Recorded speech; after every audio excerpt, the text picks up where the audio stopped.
Well, John, it's been quite a season so far for Aston Villa and for John McGinn. How have you found it?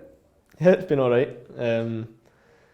Obviously disappointed to only have, I think it's 11 points. I think we've deserved a lot more than that. There's been certain decisions that have kind of went against us.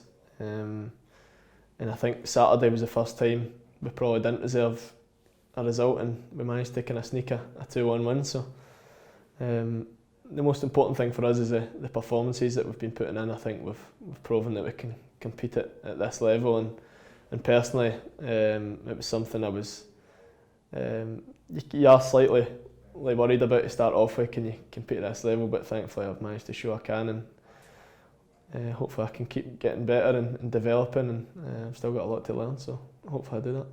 You scored just a few minutes into your Premier League debut, didn't you? That was quite a way to hit the ground running, and I know that's an important thing to you and part of your game. You want to get as many goals as possible. Yeah, it's something that I never used to really get involved in. I didn't used to be a goal scorer, but thankfully now the way we play here at Villa, it's letting me get into the box, and thankfully I've been doing a lot of work with the coaches about timing my runs into the box, and it's went all right so far.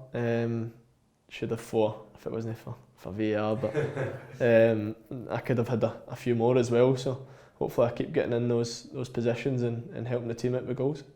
You were playing well yourself personally and collectively as a team. Was it a case of just keep persevering and the wins will come? That's exactly what's happened, isn't it, in the last 2 matches? Yeah, well, I think the Norwich game was just a day where everything clicked. Everything seemed to kind of work that day, and we showed everything that we're capable of, and if we can perform like that, then we'll be alright this season. Brighton, we didn't perform as well, but credit to them for coming and playing the way they did. But the main thing was to get 2 wins in a row leading up to what is 2 very difficult games, and probably the hardest games you can have in the league. It's often a talking point in football, isn't it? Whether players, whether squads can make that step up a level, whether it's from League One to the Championship, or in your case from the Championship to the Premier League. What have been the main challenges in doing that for you? Not having games on a Tuesday.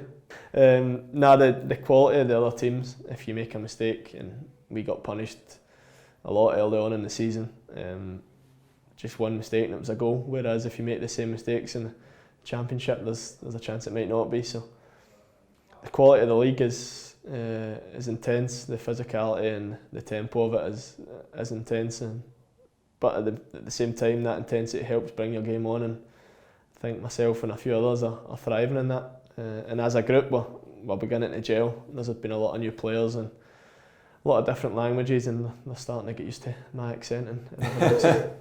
Do they all understand you, the likes of Douglas Luiz and Frederick and all the others? I'm not sure they do, but they're kidding on now that they do. There is a good spirit in the camp though, and has that been enjoyable, both playing with Jack and Connor and the likes of them and the ones who've stayed, and also the many new players who've come in, the way you've gelled? Yeah, it's good. Obviously last year we had an excellent dressing room, we had a good team spirit, so it was important that we got the right characters in and carried that on, and I think we have done. So there's a good bit of banter in the dressing room, but everyone knows when you cross the white line you need to be serious, and it's so important. I think the fans will be pleased to see. I think all the Aston Villa fans want to see is players that care on the park, and I think in every game this season we've shown that, so hopefully we can carry that on, and the positivity around the club can continue. What's that meant to you, the constant support and backing and some of the great comments you've had from the supporters of the football club? It's been amazing. Obviously to go out and hear how loved you are is an incredible feeling. It gives you that little bit extra on the park, gives you that little bit extra adrenaline, and I think all the players are feeling the same. The supporters are right behind us at the minute, and home and away, even Brighton in the midweek in the Cup, there was thousands there. I know there's a lot of people on the waiting list for season tickets, and it just shows that we're doing well on the park, and if we do that, then the support will follow. I have to ask you about your experiences with Scotland recently. Hat-trick hero? It wasn't like me. Obviously it was a proud moment for me. I've never scored a hat-trick at any level, so to do that for your country was obviously an amazing feeling. It's a proud moment every time you do appear for your country, but to get a match ball was extra special, and hopefully myself and others can guide Scotland to a tournament that we're craving. Yeah, what are your thoughts about the future with Scotland now? Because it's been tough, hasn't it, for the supporters, but are you hoping to help them to better times? No, it has been tough, not only for the supporters but for everyone involved, us as players and staff. We all hurt the same as everyone else. It's not easy going away and losing 4 goals, and it seems to be an occurrence of losing cheap goals and losing games kind of softly. So something we're keen to change. We've got a lot of players playing at a high level now, and hopefully we can use all our attributes to make Scotland positive again. Now, you scored at Spurs, at Arsenal.